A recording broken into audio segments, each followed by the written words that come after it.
On a summer morning in 1910, a black man stood on the highest hill in Atlanta, Georgia. Behind him rose a mansion of multicolored brick, its grand columns gleaming white against the southern sky. Corinthian capitals crowned the two-story portico. Etched glass windows caught the early light. And from the rooftop terrace, he could see the spires of Atlanta University, the red clay roads winding through the city below, and somewhere in the distance, the bustling streets of downtown where his empire had been built.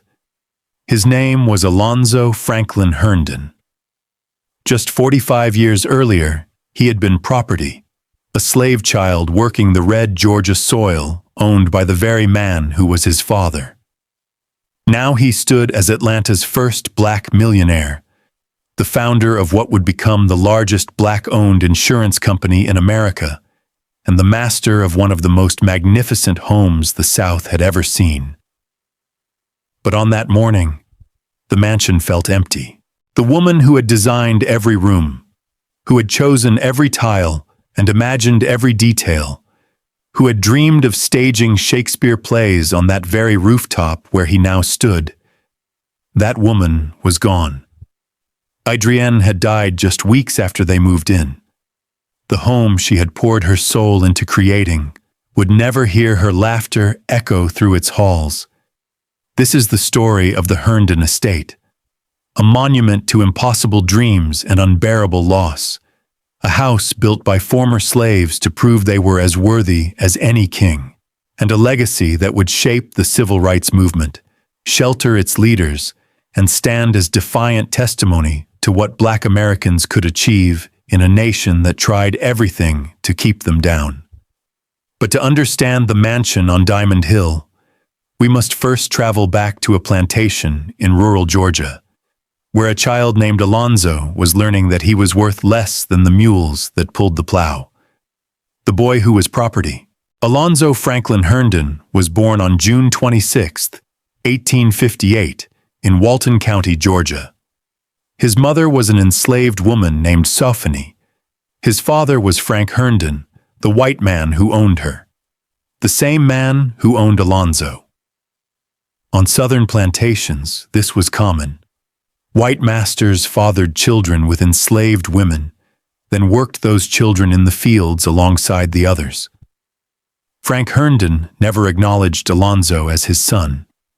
To him, the boy was simply property, one of 25 souls he owned, valued only for the labor he could extract.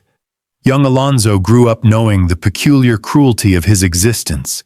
He could see his father's face reflected in his own, could watch that man walk past him without a word of recognition. He was lighter-skinned than many of the enslaved people around him, light enough that some said he could pass for white. But the law cared nothing for skin tone when your mother was enslaved. You followed the condition of the mother, and so Alonzo was property. The work was brutal and unending. From before sunrise until after dark, he labored in the fields. His small hands pulled cotton, planted seeds, and cleared brush. There was no childhood as others knew it. There were only the endless demands of the plantation, and the constant reminder that he existed solely to serve the man who had created him. But something burned inside young Alonzo that slavery could not extinguish. Even as a child, he noticed things. He watched how the overseer carried himself, how the merchants who visited the plantation conducted their business. He listened to conversations he was not supposed to hear and remembered every detail. Somewhere in his young mind, a plan was forming, a determination that one day, somehow, his life would be different. Then came the war, freedom without a home. When the Civil War ended in 1865, the Emancipation Proclamation transformed Alonzo from property into person. He was 7 years old, but freedom, he would quickly learn, did not mean equality. And it certainly did not mean security. Frank Herndon wasted no time removing his former slaves from his land. Alonzo, his mother Sophony, his younger brother Thomas, and his maternal grandparents were cast out with nothing. No money, no land, no education, no possessions except the clothes on their backs. They entered freedom homeless and destitute, with a brutal Georgia summer bearing down on them. The family had no choice but to become sharecroppers, working the land of others in exchange for a small portion of the harvest. It was slavery by another name. The contracts were designed to keep black families perpetually in debt, perpetually dependent, perpetually poor. Year after year, the Herndons planted and harvested, and year after year, they barely survived. But young Alonzo refused to accept this as his destiny. While other children played what little they could, he worked. He sold peanuts by the roadside. He made homemade molasses and axle grease to peddle to passers-by. Every penny he earned went into a small fund he kept hidden, his escape savings. He knew with absolute certainty that he would not spend his life as a sharecropper. Social Circle, Georgia, the town where they had settled, would not be his ending. It would only be his beginning. He managed to attend school for approximately 1 year, precious months during which he learned to read and write. It was all the formal education he would ever receive. But Alonzo understood that knowledge came in many forms, and the most important lessons were the ones life taught you in the struggle for survival. By the time he turned 20, Alonzo had saved $11. It was a fortune for a young black man in post-war Georgia, and it represented his ticket out. One night in 1878, knowing his mother would never consent to his leaving, Alonzo placed his small trunk on his shoulder and slipped away into the darkness. He walked out of Social Circle on foot, heading southwest toward a future he could not yet imagine, but refused to stop believing in. The road to Atlanta. The first town with telegraph wires nearly undid him. Alonzo had never seen such things, and the strange humming lines stretching overhead filled him with terror. He thought he was being tracked, that somehow those wires were announcing his escape to the world. His knees shook. He nearly turned back, but he pressed on. He walked to Sonoya, Georgia, where he found work as a farmhand. It was there that he discovered the trade that would change his life. A local barber took him on as an apprentice, teaching him to cut hair, shave faces, and make conversation with customers. Barbering in the post-war South was one of the few skilled trades open to black men, and it offered something farming never could: the chance to build relationships with powerful white men while earning decent money. Alonzo proved to be a natural. His hands were steady, his manner refined, and his mind was always working. He listened to everything his customers said, absorbed their business wisdom, and studied how successful men carried themselves. After just a few months of apprenticeship, he moved to Jonesboro, Georgia, and opened his first barbershop. The shop was modest, but Alonzo ran it with the precision of a general commanding an army. He arrived early, stayed late, and treated every customer like visiting royalty. Word spread quickly. Before long, the young barber from Social Circle had developed a reputation as the best in the region, but Jonesboro was too small for his ambitions. In 1883, at the age of 25, Alonzo Herndon arrived in Atlanta. The city was transforming itself. Just 18 years after General Sherman burned it to the ground, Atlanta was rising from the ashes with ferocious energy. New buildings climbed toward the sky. Railroads connected the city to markets across the nation, and the New South, as they called it, presented opportunities for those bold enough to seize them. Alonzo entered into a partnership with a shop owner named William Dougherty Hutchins. Within months, his reputation had eclipsed his partner's. Customers came specifically to sit in Alonzo's chair, to experience his careful attention and refined service. By 1886, he had bought out his partner. By 1890, he owned not one barbershop, but three. The Crystal Palace. Of all his barbershops, one stood above the rest.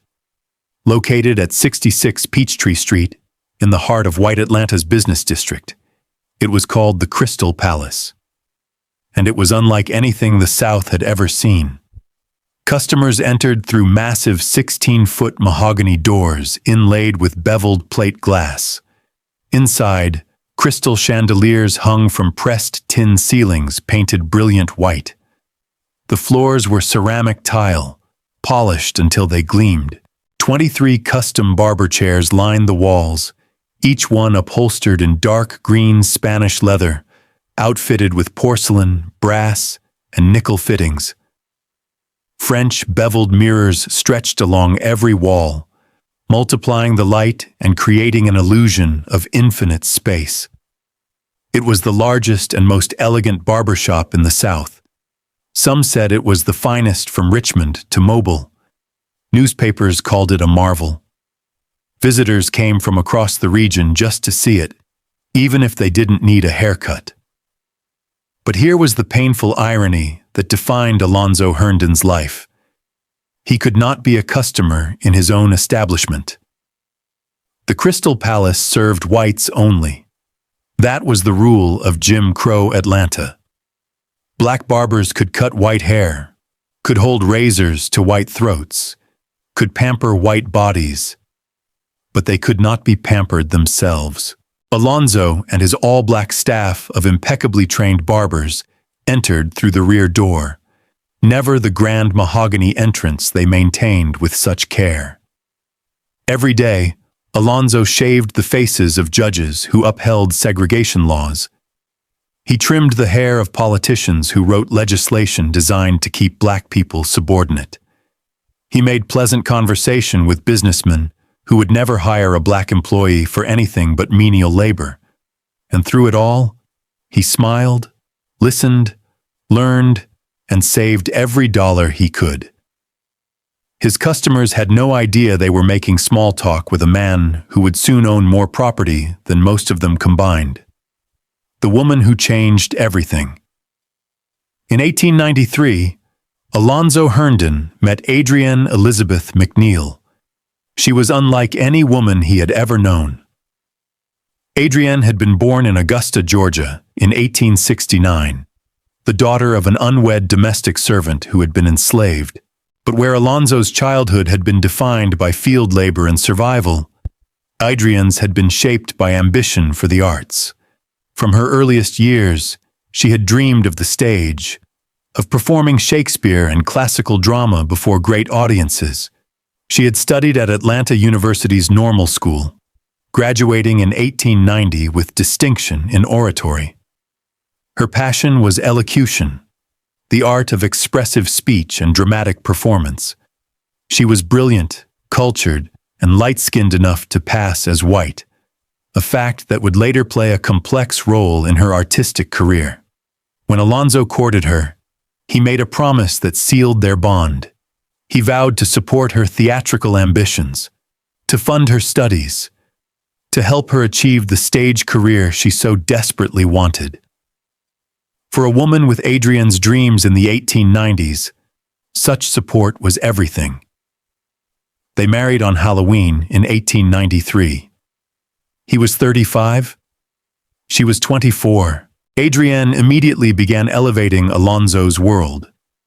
She refined his speech, introduced him to literature and art, and expanded his understanding of culture beyond business.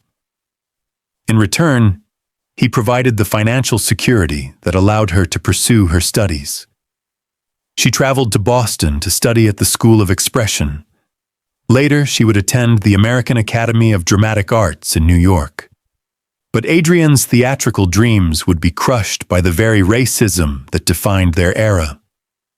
When she made her debut performance at Steinert Hall in Boston in 1904, she did so under the stage name Anne du Bignon, claiming French Creole heritage. She performed all 22 parts of Shakespeare's Antony and Cleopatra. The reviews were positive, but when theater companies learned she was black, the offers stopped coming. The American stage was closed to her because of her race. No matter how talented, how trained, how light her skin, she could not escape the barrier that kept black performers from mainstream success. If America would not let her perform on its stages, Adrienne decided she would build her own, the Professor of Drama. In 1895, Adrienne was appointed to the faculty of Atlanta University, along with George Townes, as one of the first two African-American faculty members. She became the university's first director of dramatics and teacher of elocution. It was a position that allowed her to transform lives. She taught physical exercises, voice drills, and public speaking. She introduced breathing methods and Swedish gymnastics into her courses, training what she called the body as a whole. She brought Shakespeare to Black Atlanta, directing the university's first Shakespearean production, The Merchant of Venice, in 1905. Her productions became increasingly ambitious. She brought professional stage sets and costumes to campus. She even convinced the William Gillette Theatre Company of New York to perform Sherlock Holmes at the university, with her colleague W.E.B. Du Bois serving as stage manager. Adrienne was building something remarkable, a center for dramatic arts that gave Black Atlantans access to serious theater. If the white world would not accept her, she would create her own world and make it magnificent. Meanwhile, she and Alonzo were raising a son. Norris Bumstead Herndon was born on July 15, 1897. The child would grow up witnessing history being made, traveling with his father to the founding of the Niagara Movement in 1905, where a young Norris watched W.E.B. Du Bois and other black leaders plant the seeds of what would become the NAACP. The Herndons were becoming one of Atlanta's most prominent black families, but the violence of Jim Crow was about to remind them that no amount of success could make them safe. Blood on the streets. September 1906. For weeks, Atlanta's white newspapers had been publishing inflammatory stories about alleged assaults on white women by black men. Most were fabrications or gross exaggerations. But in the superheated atmosphere of Jim Crow politics, truth was irrelevant. The stories whipped white Atlanta into a frenzy. On September 22nd, the violence exploded. White mobs poured into the streets, hunting any black person they could find. They surged down Decatur Street, Pryor Street, Central Avenue, rampaging through the business district. They pulled black passengers from streetcars and beat them. They invaded black businesses and destroyed everything inside. The Crystal Palace did not escape. The mob smashed through Alonzo's beautiful windows, destroying the establishment he had built with such care. Across the street, another black-owned barbershop was attacked, and the barbers inside were killed. Alonzo had closed early and was home when the violence began. But his heart must have broken as reports reached him of what was happening to his city, his business, his people.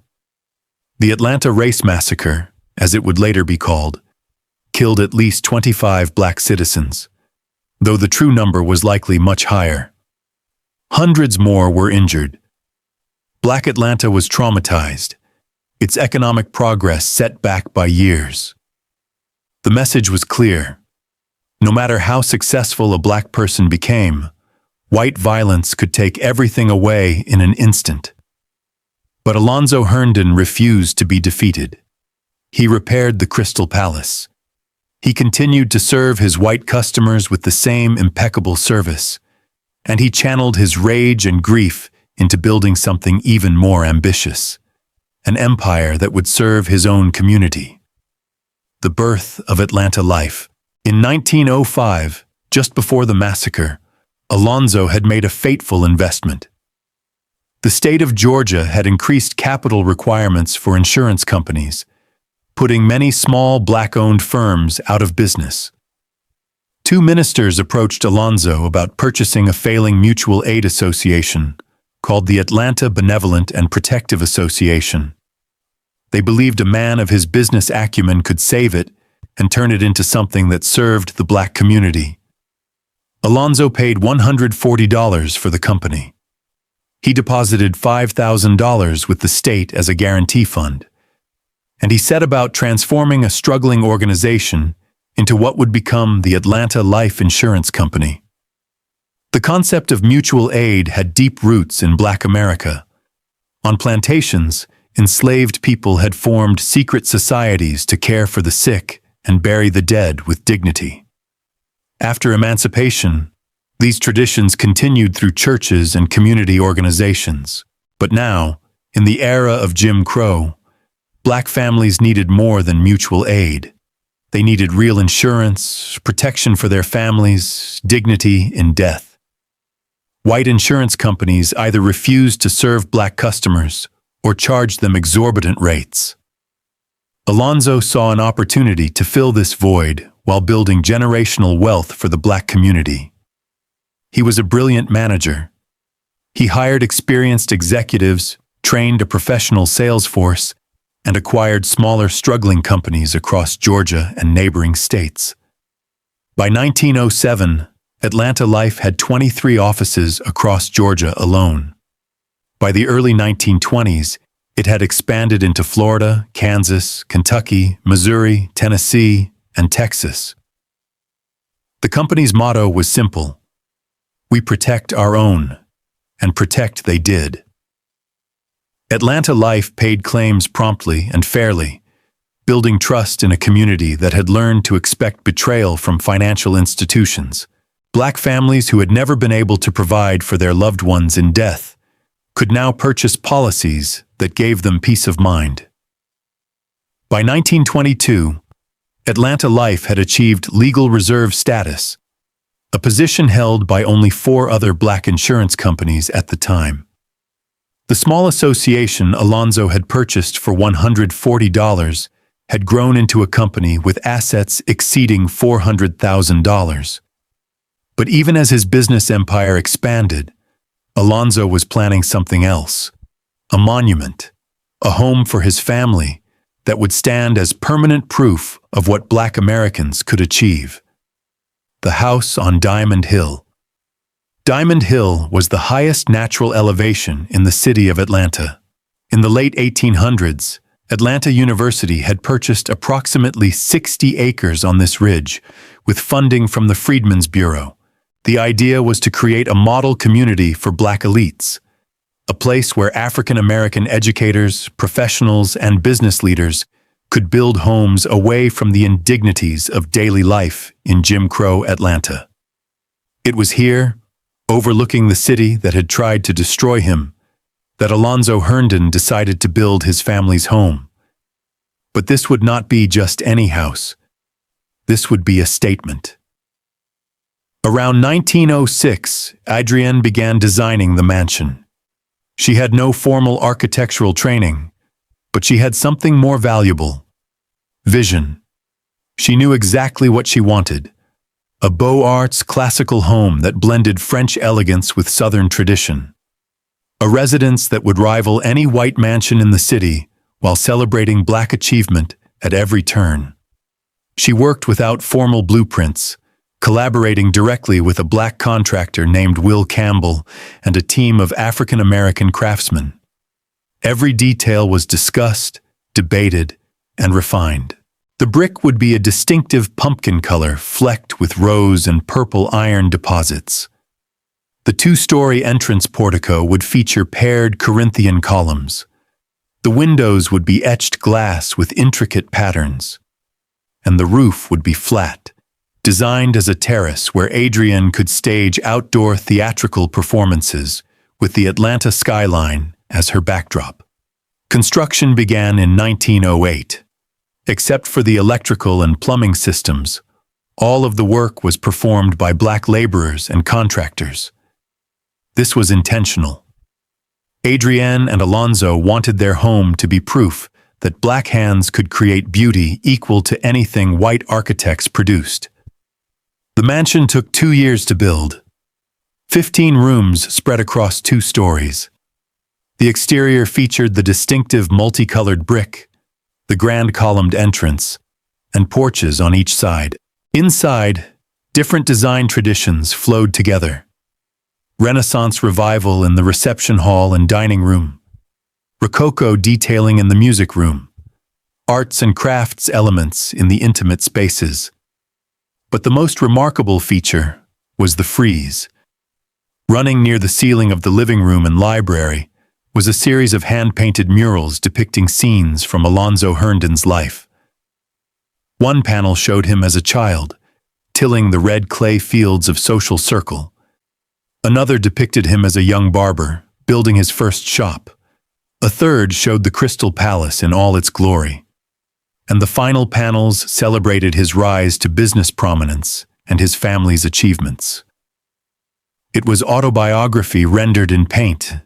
The story of a slave child who became a millionaire, told in images that would greet every visitor who entered the home. No one could sit in Alonzo Herndon's parlor without understanding exactly who he was and what he had overcome. Adrienne also included murals depicting theatrical scenes, honoring the stage career she had been denied. Shakespeare lived on these walls, even if he could not live in American theaters performed by black actresses. The rooftop terrace was Adrienne's special pride. From there, visitors could see Atlanta University's campus spread out below. She had designed the space specifically for outdoor performances, a stage where she could finally direct the plays she loved, with her city as the audience. But Adrienne would never stand on that stage. The cruelest timing. In early 1910, the house was finally nearing completion. Workers were putting the finishing touches on the interior. Furniture was being arranged. The family was preparing to move in. Adrienne had been fighting exhaustion for months. At first, she attributed it to the stress of overseeing construction while continuing her teaching duties. But the fatigue grew worse. Her skin darkened in patches. She lost weight she could not afford to lose.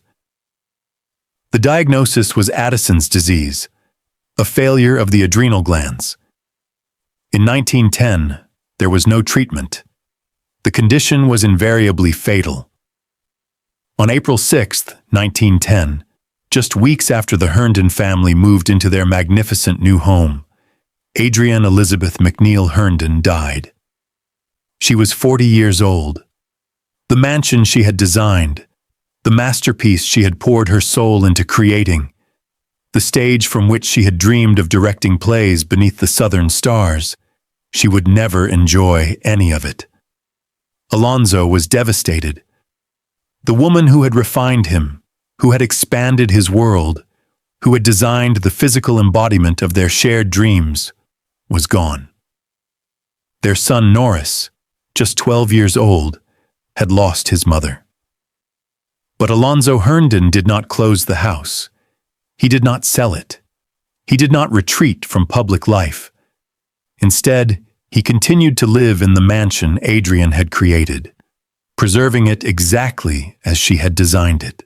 Every room remained a tribute to her vision. Every detail honored her memory. He would remarry in 1912 to Jessie Gillespie of Chicago, a woman he met through mutual friends. Jessie was gracious, intelligent, and supportive. She became a valued partner in both his personal life and his business. But she understood that the Herndon home belonged spiritually to Adrienne, and she honored that legacy while adding her own touches to the decor. The mansion of influence. Throughout the 1910s and 20s, the Herndon home became a gathering place for Black Atlanta's elite. Business leaders, educators, artists, and activists passed through its mahogany doors. The reception hall, with its Renaissance revival styling, welcomed guests from across the nation. The music room with its Rococo gilt trim and Louis XV furnishings provided the perfect setting for intimate gatherings. Alonzo used his home and his wealth to support causes he believed in. He had attended the founding meeting of the National Negro Business League in 1900, organized by Booker T. Washington. He was among the 29 men who gathered for the founding of the Niagara Movement in 1905, the organization that would evolve into the NAACP. His young son Norris was present at that historic meeting. He donated generously to Atlanta University, the institution where Adrienne had taught. He supported orphanages and nurseries that served Black children. He funded churches and community organizations. He believed that those who had been blessed with success had an obligation to lift others. But he also understood that charity alone could not solve the problems facing Black America. Real change required economic power. It required Black people owning their own businesses, controlling their own resources, building their own wealth. The Herndon home stood as proof that such success was possible. Every visitor who saw its grandeur carried away a message of hope and possibility. Alonzo Herndon continued to work until the end. Even as he grew older, he remained engaged with Atlanta life, overseeing its continued expansion, reviewing accounts, mentoring the next generation of Black business leaders. On July 21, 1927, Alonzo Franklin Herndon died in his Atlanta mansion. He was 69 years old. The boy who had been property, who had walked out of social circle with $11 and a dream, died as one of the wealthiest Black men in America.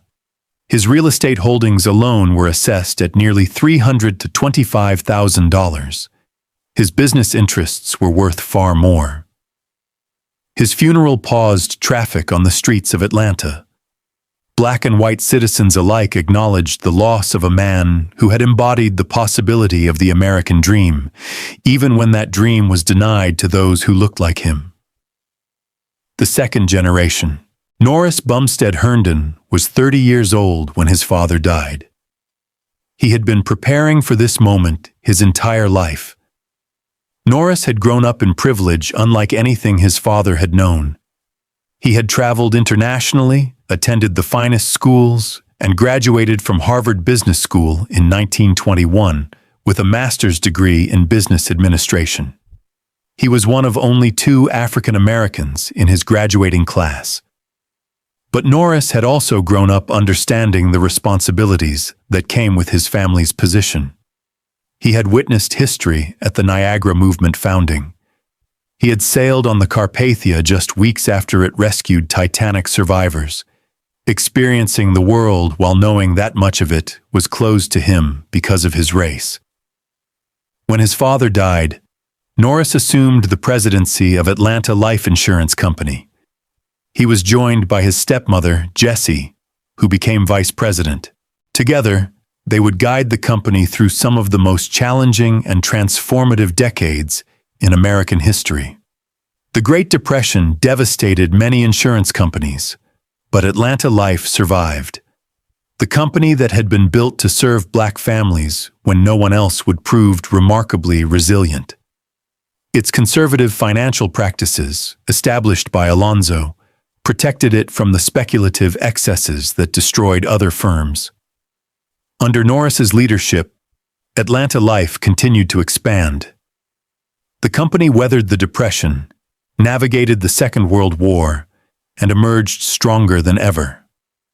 By the time of Norris's retirement in 1973, the company's assets had grown from approximately $1 million at his father's death to $84 million. But Norris's greatest contribution may have been his quiet, persistent support of the civil rights movement. The insurance company and the movement.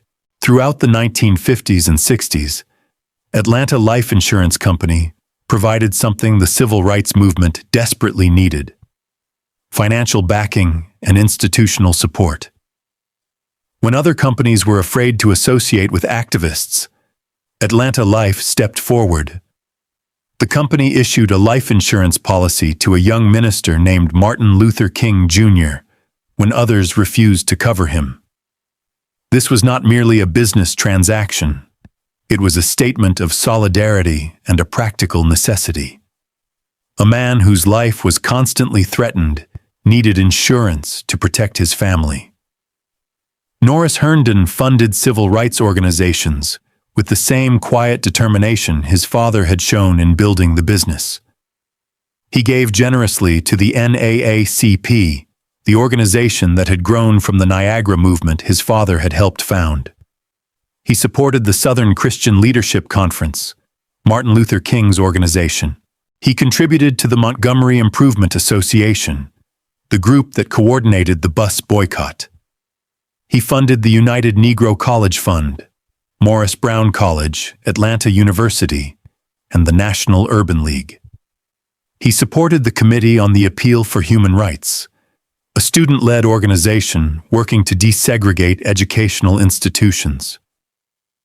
Every organization that fought for black rights knew they could count on Norris Herndon's support. Unlike many philanthropists, Norris preferred anonymity. He rarely spoke publicly.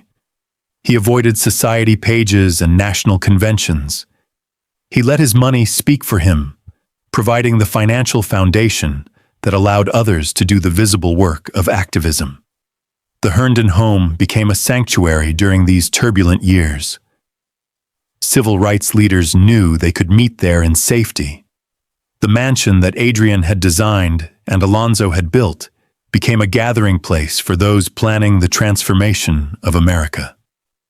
The museum and the legacy. In 1947, following the death of his stepmother Jessie, Norris established the Alonzo F. and Norris B. Herndon Foundation to preserve and extend his family's philanthropic work.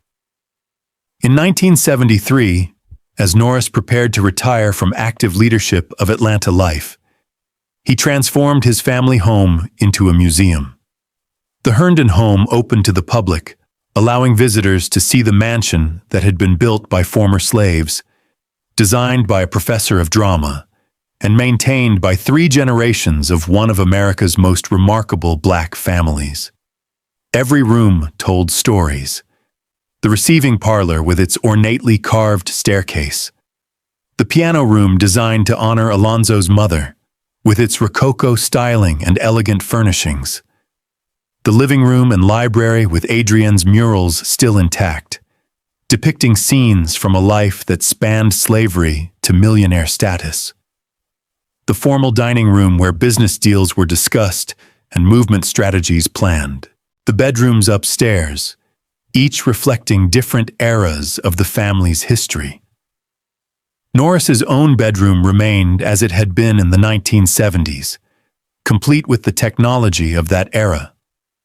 Visitors could see the contrast between his modernized space and his parents' more traditional rooms. A rocking horse that had belonged to him as a child stood in the corner, visible also in photographs hanging in the hallway. Norris Bumstead Herndon died at home on June 7, 1977. He was 79 years old. He was buried in Southview Cemetery in Atlanta, joining his father and the other members of the family who had built an empire from nothing. His will directed his estate to the foundation he had established, ensuring that the work would continue indefinitely. The storms and survival. In 2000, the Herndon home was designated a National Historic Landmark, recognizing its significance to American history. The house that Adrienne had designed and African-American craftsmen had built had become officially recognized as a treasure of national importance. But the broader Herndon legacy in Atlanta faced threats. The Herndon Building on Auburn Avenue, a massive commercial complex that Alonzo had built in 1924, had fallen into disrepair over the decades.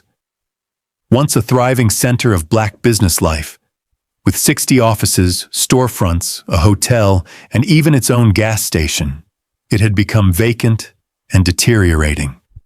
On March 14, 2008, a tornado tore through downtown Atlanta.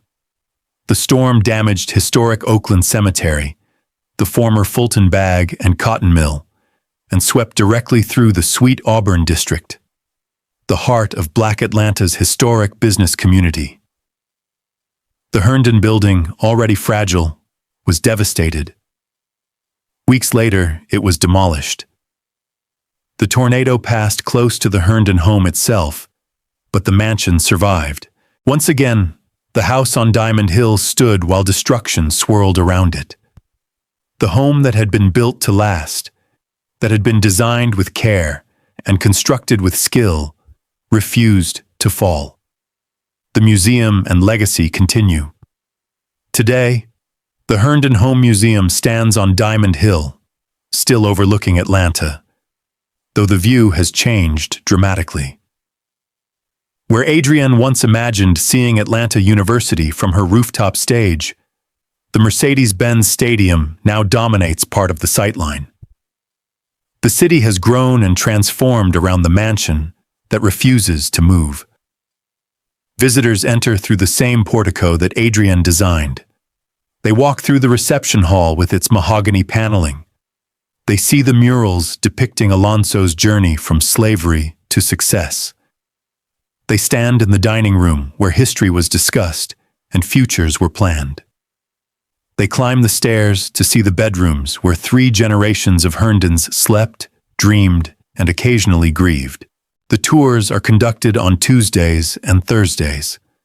The foundation that Norris established continues to support education, mentoring, and entrepreneurship.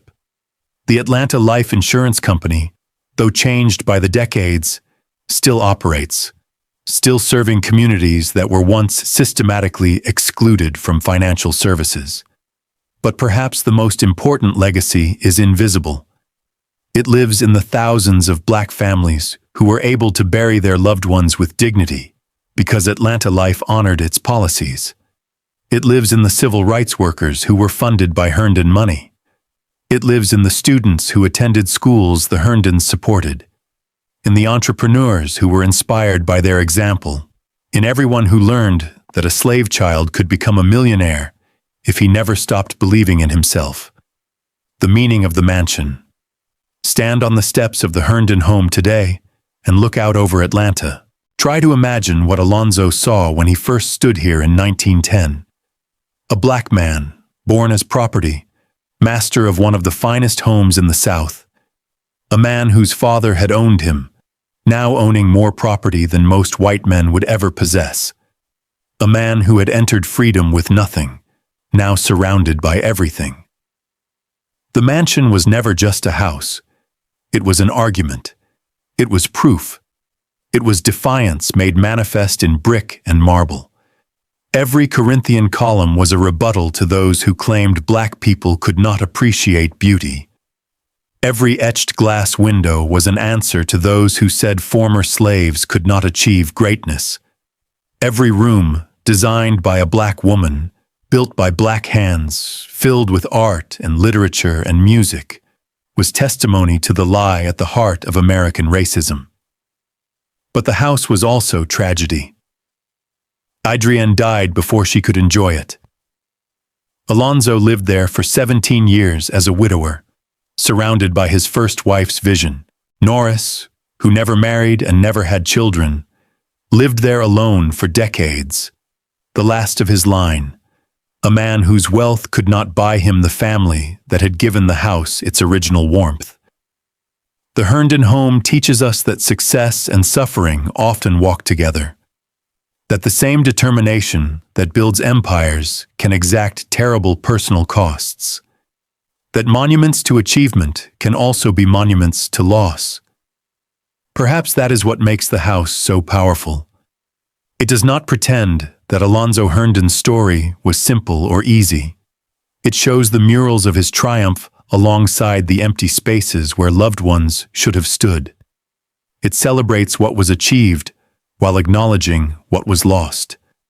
As the afternoon light falls across Diamond Hill and the shadows lengthen in the grand parlor, the Herndon home waits.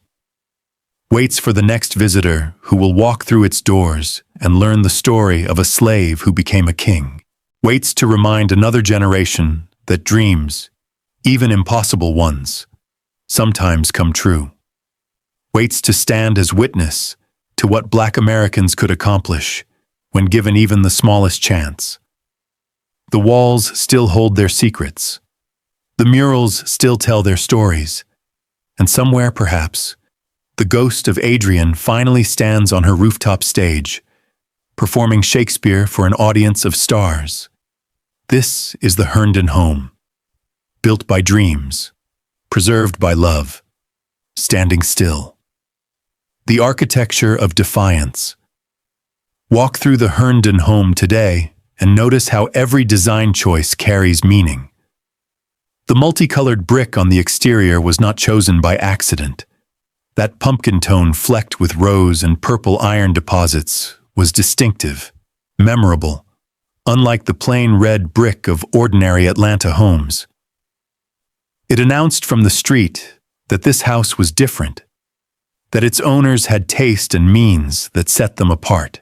The Corinthian columns at the entrance were the most elaborate of the classical orders, requiring skilled craftsmen to carve their acanthus leaf capitals. Choosing Corinthian over simpler Doric or Ionic columns was itself a statement. Nothing less than the most sophisticated would do for the Herndons. Step inside and notice the mahogany paneling in the vestibule. Full-height wood covering every wall, finished with a 10-inch plain baseboard topped with molding. Brass hooks spaced around the room for coats and hats, because there was no closet space on the first floor. This was a house designed for entertaining, for receiving guests, for making impressions. The multicolored ceramic tile floor in the vestibule featured oxblood red and green stylized flowers on a white background. The same pattern covered the exterior veranda, connecting inside and outside spaces with visual continuity that sophisticated architects appreciated. Move into the reception hall and notice the Renaissance Revival staircase rising grandly toward the second floor. The arts and crafts inglenook with its basket-arched fireplace provided a cozy counterpoint to the formal spaces. Leaded glass windows filtered the light, casting patterns across the polished floors. Each room had its own character, its own design vocabulary, yet they flowed together harmoniously.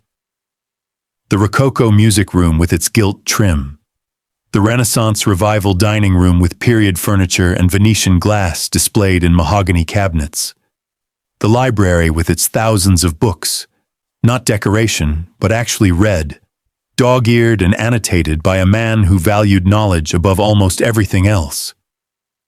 The technology was cutting edge for 1910. Electric lighting throughout when many homes still relied on gas. Indoor plumbing with private bathrooms. Telephone connections.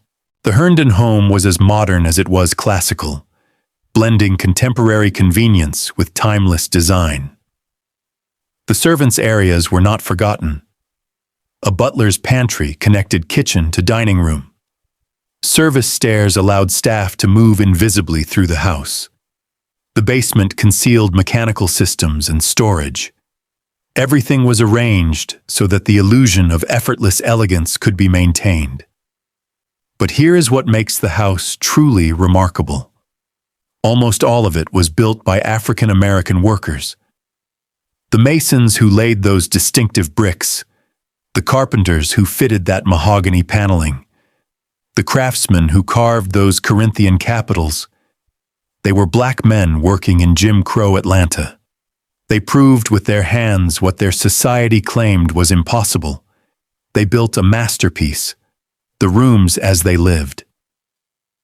Imagine the Herndon home in its prime, during those years when Alonzo still walked its halls. Morning light streams through the etched glass windows of the breakfast room, casting intricate shadows across the table where Alonzo reviews his newspapers. He reads multiple papers daily, tracking business news, political developments, stories that might affect Atlanta life or his other investments. His coffee grows cold as he reads, absorbed in the day's intelligence. In the music room, afternoon light plays across the gilt-trimmed walls as guests gather for a reception. A pianist performs classical pieces while Alonzo makes conversation with visiting business leaders. The talk is of expansion plans, new markets, opportunities, and challenges. But underneath the business discussion runs a current of shared experience, shared understanding of what it means to build success while wearing black skin in a white world. Evening arrives, and the dining room glows with candlelight. The long table is set with the family china. Guests include professors from Atlanta University, ministers from the city's black churches, perhaps a visiting dignitary from the north. The conversation ranges from philosophy to politics to practical matters of community development. Adrienne, in the early years, would lead discussions of literature and drama. Later, Jesse would maintain the tradition of intellectual gatherings. Late at night, when the guests have departed and the servants have retired, Alonzo sits alone in his library. The books surrounding him represent a lifetime of self-education, the knowledge he acquired without benefit of formal schooling. He reads by lamplight, a habit from earlier years when such light was all he could afford. The house is quiet. The murals on the wall show scenes from his life, remind him of how far he has traveled. In moments like these, does he think of Sophanie, his mother, who worked herself ragged in the cotton fields? Does he wonder what she would have thought of this mansion, this life, this impossible journey from slave child to millionaire? We cannot know what thoughts filled those quiet hours. We can only see the evidence he left behind. The house itself, preserved and maintained, passed down through generations. The business that continues to operate, the foundation that continues to give, the legacy that refuses to fade, the meaning of memory. Historical houses are curious things. They preserve not just architecture but atmosphere. They hold the echoes of lives lived within their walls. The Herndon home contains almost a century of family history. 3 generations of ambition and achievement stored in rooms that have changed remarkably little since Adrienne designed them. The original furniture remains, not reproductions, not period pieces acquired later, but the actual chairs and tables and beds that the Herndons used. The family photographs throughout the house show the same rooms, the same furnishings, across decades. Visitors today can sit where Alonzo sat, stand where Norris stood, look out the same windows that Adrienne planned so carefully. This continuity is itself significant. Many historic houses have been stripped and refurnished multiple times, their original contents scattered at auctions, their rooms reimagined by successive owners with different tastes. The Herndon home avoided this fate because it never left the family. From 1910 until 1977, Herndons lived there. Then it became a museum preserving exactly what they had created. The murals are irreplaceable. You cannot buy such things at antique shops. They were created specifically for this house, specifically to tell this story. They encode Alonzo Herndon's autobiography in paint, a visual narrative that visitors can read as they walk through the rooms. No words are necessary. The images speak across the century, showing a child in the cotton fields becoming a man in a mansion. What does it mean to preserve such a place? It means keeping alive the memory of what was possible. It means reminding each new generation that the barriers they face are not permanent, that others faced worse and still prevailed. It means honoring the labor of those African American craftsmen who built beauty when their society told them they were incapable of creating anything worthwhile. Every visitor who walks through the Herndon home carries something away. Perhaps it is inspiration. Perhaps it is historical knowledge. Perhaps it is simply the experience of standing in a space shaped by determination and love. Whatever they take, they become part of the continuing story, witnesses to what the Herndons achieved. The house on Diamond Hill. As you leave the Herndon home, pause at the doorway and look back. The grand entrance with its Corinthian columns frames the view of Atlanta beyond. The same view Alonzo saw on that summer morning in 1910, though the skyline has changed almost beyond recognition. He built this house to last. He built it to prove something. He built it as a monument to possibility, a rebuke to impossibility, a shelter for his family and his dreams. Adrienne designed every room to be beautiful, functional, and meaningful. She never got to enjoy what she created, but her vision survives in every architectural detail, every carefully chosen finish, every space that balances elegance with warmth. Norris maintained the house for nearly 5 decades, ensuring that his parents' creation would endure. He turned private home into public museum, opened family spaces to strangers, made sure the story would be told long after he was gone. The Herndon home still stands on Diamond Hill. The brick has weathered but holds firm. The columns still rise proudly. The etched glass windows still filter the light. The murals still tell their story. And somewhere in Atlanta, descendants of the enslaved people who worked alongside young Alonzo in those cotton fields might drive past the mansion without knowing its history. Somewhere, young people who face obstacles that seem insurmountable might find in this story reason to keep trying. Somewhere, the legacy continues. The house waits. Patient, permanent, proud. A slave child built a kingdom. His wife designed a palace. His son preserved an inheritance. And now the story belongs to everyone who walks through those mahogany doors, looks up at those painted walls, and dares to dream as boldly as Alonzo Herndon dreamed. This is more than a house. This is proof. This is testimony. This is the Herndon home, and it is still standing.